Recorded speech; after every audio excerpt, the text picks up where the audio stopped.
Welcome to the Average Joe. We'll take you where you need to go. There's plenty of excitement here, so come explore with us. We can always show you something new, from theme parks to restaurant reviews. So join us at the Average Joe, Florida. Hello folks, and welcome to the Average Joe, Florida, coming to you today from inside Disney Contemporary Resort with the newly remodeled reception area here. The check-in area has been redone, as you can see behind us. I'm not floating 75 feet in the air looking at that five-legged goat. That is actually a reproduction of Mary Blair's five-legged goat right on the pier on the column as you first walk in the door, which is pretty cool. It is. The Contemporary Resort was one of the first two resorts opened in 1971. It actually opened October 1st, 1971 with the Disney Parks to celebrate its 50th anniversary as well. And what we're doing here is we've been able to score, amazingly, a dinner reservation for Steakhouse 71, one of the brand new, the newest restaurant actually Walt Disney World opened, because the Space 220 opened about a week before. So this restaurant opened October 1, and we got a dinner reservation a few days later, and we're going to go on in and try out Steakhouse 71. Now, Steakhouse 71 is named after 1971, the year that the Contemporary opened. Now, that's Walt Disney World. So it's called a family-friendly steakhouse. So we're going to go see what exactly that means. Let's go check out Steakhouse 71 in the Contemporary Resort. It's where the Wave used to be on the ground floor here, so it's right behind us. Here's some more of the reproduction of the mural, which is up on the 4th floor in the Grand Canyon Concourse. The Mary Blair mural up there, and that is the famous five-legged goat. You can see it up close. And it looks like this is completely reopened. The new check-in area is absolutely beautiful over there. You can see there, they have independent little areas to check in. We'll take a walk around. Over here on the right, is a little coffee house. Contemporary Grounds, it's called. That's pretty cool. They serve some coffee and some teas and stuff like that. Pretty neat. And a little seating area over there as you first walk in the door. And you can see the reopened area. That is the Steakhouse 71 straight down there, the old Wave location. So we're just going to walk around over here and take a look. Oh, there's a little bunny rabbit. Squirrel. No, bunny rabbit. They have some of the like Sputnik style lights over the little sitting area down there. They took out a few check-in areas. Most people nowadays do online check-in and phone check-in. And the artwork behind the check-in stands is fantastic. That's a picture of the Contemporary, and there's a monorail. Anything with a monorail wins me over. I love seeing the monorail. It definitely has a contemporary look. Got that 1970s feel to it. They kept it in all the chairs and furniture.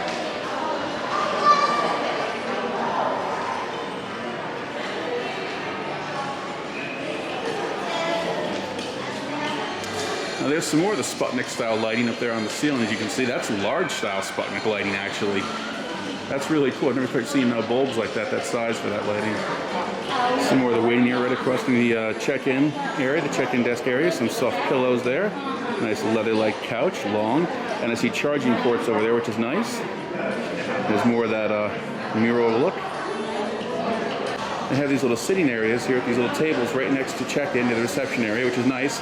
Because this is a Convention Years Hotel, so they have a big convention center. So if you have your associates with you from your office, your business associates, you can stop in, do a quick little meeting here while you're waiting. And there's some artwork on the wall there, some very retro artwork. It's a retro look of Epcot maybe. Here they have a little kids area with little chairs and little seats. They can watch little movies while their parents check in, I guess. Very nice, very retro, very nice feel though. We found a nice little tribute here in the lobby to Mary Blair. That's Mary Blair right there, or as they call her, Mary. There's an example of what she's done up on the 5th floor, on the 4th floor, the Grand Canyon Concourse. Some more of her artwork. Mary Blair's done a lot. She did almost all the work over in the It's a Small World attraction as well. A lot of things here happen to Mary Blair. And this big piece of artwork is right near Steakhouse 71, and that is the Contemporary being assembled and built. And all that steel was made by U.S. Steel in Pittsburgh, Pennsylvania, American made. All the rooms are there. They can actually go a little closer here, try to get a reflection or glare. You can see those are the poles for the monorail beam. There's the pool, which is still there today, that round pool. The boat dock, and the Contemporary itself. And the California Grill up on the top. So this is the tunnel entering into Steakhouse 71. They have all this wonderful artwork here. That's opening day. Some pictures of Roy Disney on opening day. I'm sorry about that reflection. There we go. There's the train. What are we doing this week? A lot of celebration on opening day, 1971. This is the 50th year we're celebrating right now. 50 years ago. Autotopia, the contemporary in the background. The sky buckets. There's the monorail. That's the Mark. That'd be the Mark 4, probably. Yeah, I'm going to where the Mark 6 is now, right? It's the Mark 4. And there's Main Street. That's Main Street right there, still being constructed, looking down towards the train station. Casey's right there on the corner under the light beam there. John Hench and the team with their models on California.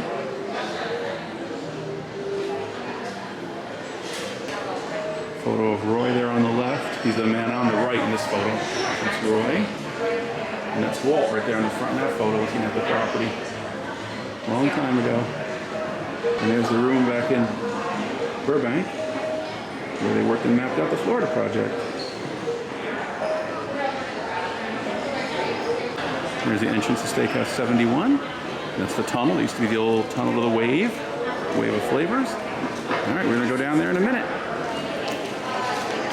Here we go, the old Wave. We're still here. All right. They darken it in the evening here. Yeah.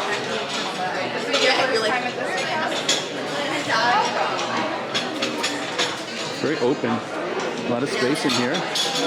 New carpeting is nice. Okay. They darken it in the evenings and they lighten it at lunch in here. The carpet is all new. It's like a zebra pattern, which is pretty cool. More of that Mary Blair look on the walls. Oh, I see a monorail down there. There's the monorail, and that's just art behind that waiter. This is the QR code, so you can check the dinner menu here at Steakhouse 71. We're going to take a look and place our orders and see you in a few minutes. We placed our order, and we got some soups, French onion soup, and some of the onion rings, and then I ordered the prime rib. And Mrs. Average Joe ordered the chicken, which is an airline chicken with a parsnip puree, I believe. So we'll show you that when it comes out. I believe what they mean by family friendly is the prices are definitely easier in this restaurant than they are in other places. We've eaten steaks in a lot of restaurants around Walt Disney World. My prime rib was $38, and they had a 8-ounce steak in New York strip, and they had a 6-ounce filet, and those prices were really reasonable compared to other places you'd see around Walt Disney World. So that's what it is. Not sure portion size yet, we'll see when it comes out, but the price is definitely more gentle than other places. And she explained that it's based on a lot of Walt's favorite recipes and Walt's favorite foods and Lillian's favorite foods, and she went through the whole alcohol menu with us and explained Walt's favorite alcohol and Lillian's favorite alcohol, and they went through that whole thing. So she was very good and very informed, so when your waitress comes to the table, she'll look through an entire list of things for you to explain exactly what was going on. And one thing they do is they do not have a bread service here. So if you want the bread service, you do have to order that. It's $12. Now, we didn't get it because it's just a lot of food, but they did say it's really good. It's a garlic butter and a tomato jam. They said it's excellent. So we did not get that tonight, but that is the bread service they have here. Now, my favorite cut of steak is, of course, a ribeye. I get a ribeye everywhere I go. It's the steak to have. It's the marbling. It's the tenderness. It's a perfect, excellent steak. They do not have a ribeye on the menu here. I'm quite surprised by that because a ribeye is a pretty standard steak you have. Pretty much every restaurant in the country that serves steak has a ribeye available, other than a New York strip, of course. There's usually both. So she said a lot, and she said a lot of people are asking for the ribeye, so she would not be surprised to see the ribeye pop up on the menu in the future. One of the best ribeyes I've ever had, and I know it sounds kitschy to say it's in a theme park, but was definitely at Le Cellier in Epcot. That ribeye, you saw the video. It's out there. It cut like butter with a fork. It was the best. It had a char on it. It was nice. So I really did enjoy that. So that's the best one I've had on property. Let's wait for the food to come out and we'll see what it looks like. Pulled up the menu. We'll run through the steaks. They call it Steakhouse cuts they have. They have an 8-ounce beef tenderloin medallion. That's not these smaller medallions. Meat, 8 ounces of those for $38. They have a 6-ounce Filet Mignon for $36. A 10-ounce New York strip for $34, and a 6-ounce top sirloin steak for $29. And again, like I was saying, nothing missing there is the ribeye. So they have pretty much every other steak there. They have a 14-ounce bone-in pork chop, rib chop, for $30, and they have the 12-ounce prime rib, which is what I got with classic Yorkshire pudding. Our soup and onion rings have arrived. The soup is a very classic French onion. I love a French onion soup. And the onion rings are a vegan option on the menu. That is a spicy ranch dressing for the onion rings, and that's a nice amount of onion rings. I like it. And the soup is just dripping with cheese, which is fantastic. They are. It's like a metal McDonald's French fry holder. I love it. That's so cool. Oh, that's so cool. All right, we're gonna try this stuff. We'll try the onion rings first. I love this paper. Look at this paper. Forget about the onion rings. It's got tickets on it. Oh yeah, from the 50. It's oh yeah, those are E tickets and A tickets and D tickets. It's over in the 50 years. Well, this is Steakhouse 71. That's what they used in 1971. Right. And she did point out, the server did on the Mary Blair artwork over here, that there is a hidden Mickey right there in the train. See him right there in the middle? You just said you found another hidden Mickey. I would say you made I did. You made a hidden Mickey. Look what I found. You made a Mickey. The onion rings are very, very good. They're nice and fresh. So they're really good. This French onion soup was made with 6 different onions and 4 different cheeses. It is the furthest thing from bland. She said it's very flavorful. So we're going to dig into it in a minute. So the soup is really good. We're going to try it. Wow. It's got a lot of flavor. She said it had a lot of flavor. She was right. It's a very, very deep soup. It has a rich taste, I guess is what you would say. Yeah. It's really good. I'm impressed. You said there was 6 different onions in here, and I believe it. It has a lot of good flavor. The soup is definitely a winner with me. So look at the cheese. You gotta love cheese on it. There's a lot of cheese too. You gotta love, look at that. Yeah. Try that soup. You'll love it. The onion rings were good. So if you like a crunchy onion ring, that's what they really are. So they're not going to be a soft coating. They're definitely like almost like a Payco. They're a harder crunch on them. So just expect that before you order. It's very good. It's very cheesy. You can see how thick the cheese is in here. Look at that. It is an excellent, excellent soup. So, and again, for the value what they charge for the soup, I think the soup was $9. That's pretty darn reasonable for this bowl of soup compared to what you're paying for other stuff. So, highly recommend this French onion soup. Got the Steakhouse 71 sauce, which they said is very similar to an A1 sauce, just a little bit sweeter. So we'll see what it's like. And I did find out, because they had a bunch of different sauces listed on the menu, you can get a flight of sauces, one of each, a sampling of each, for $6. Pretty reasonable if you want to try the different sauces they offer. That soup was so good, I almost scraped the bowl right through to the bottom. You gotta love it. There's that much cheese on something, you can't go wrong. The more cheese, the better. So this is one vlogger who likes cheese. Not keep talking about this fancy soup, but our server keeps talking about it, so we will. She went through the onions, and there was green onions, some red onions, shallots, Vidalia, and white onions in there. And then the cheeses was a Gruyere, provolone, mozzarella, and provolone, Gruyere, mozzarella, Swiss? I don't know, Swiss, must be Swiss, the 4th one. But and they do a fancy silverware service. When she took our dishes away from the appetizers, she took our utensils as well, and I wasn't sure if that. But then she brought back some pearl-handled steak knives. Some steak knives. The simple things in the world make us smile. It's like a nice steak knife. Pearl-handled steak knife is really cool. It is. I've never seen a pearl-handled. It's a fancy steak knife. Very cool. So they brought out different utensils for us to use for the main course, which should be coming soon. The food has arrived, and you've got the airlines chicken, the parsnips that was thing over here, that sheer parsnip. Oh, I thought it was boneless. I guess it's not. I thought it was a boneless chicken breast and an airline chicken. I guess I'm wrong. I guess so, because that's a big old thing, bone sticking out of there. All right, a little bit of parsnip. Parsnips. Love parsnips. All right, and now I've got the prime rib, which is a nice cut of prime rib.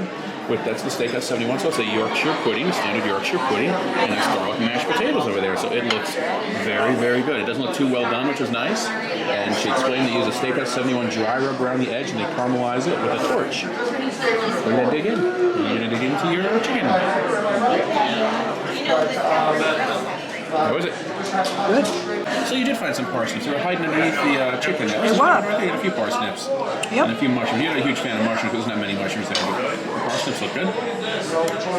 They do. I just tried the edge piece of the prime rib. To try the bark on it, and it's got that aged, that Steakhouse 71 dry rub, and another piece. I can't describe the flavor. It's a signature dry rub, that's for sure to them. It does not have any coffee in it, I can tell you that. I'm not a huge coffee fan of the dry rubs, the coffee dry rubs. This is good. It has a nice flavor.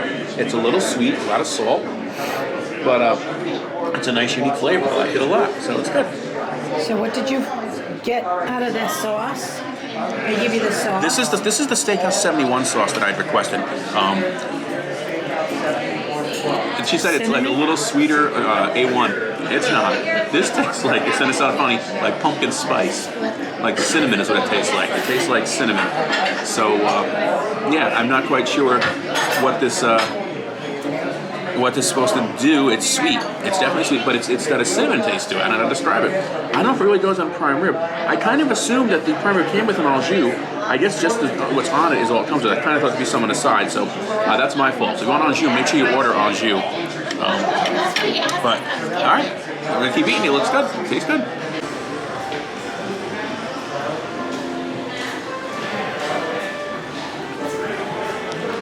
Let's then wrap up our visit to Steakhouse 71. It was a great meal. It was a great restaurant. It's a nice addition. The pricing is definitely easier than other restaurants are. We truly enjoyed it. The prime rib was phenomenal. The dry rub on the prime rib was out of this world. Steakhouse 71 sauce was okay. A little too pumpkin spice for me. I don't know how to describe it. It has to be cinnamon. Must be what it is. Cinnamon in it. Yeah, so definitely something that I truly don't know where to have, but it was okay. So, like I said, they do offer that sauce flight. Maybe it's worth trying the sauce flight next time. But with that, we're going to wrap up our visit to Steakhouse 71, right? Yeah. You enjoyed your meal? Yeah, I did. I liked it a lot. That chicken was absolutely pork tender. It was great. We'll put this restaurant on our list of must-do-agains, and we'll come back. Hopefully we'll have a ribeye next time. I know you watch these, Disney. Put the ribeye on the menu. So, all right, folks. Take care. Have fun. Please subscribe down below. We'd sure appreciate that if you subscribe to our channel. And give us a thumbs up. Any comments, leave them down below. If you want us to go to a restaurant for you, try it out. Let us know where you want us to go. And don't be average.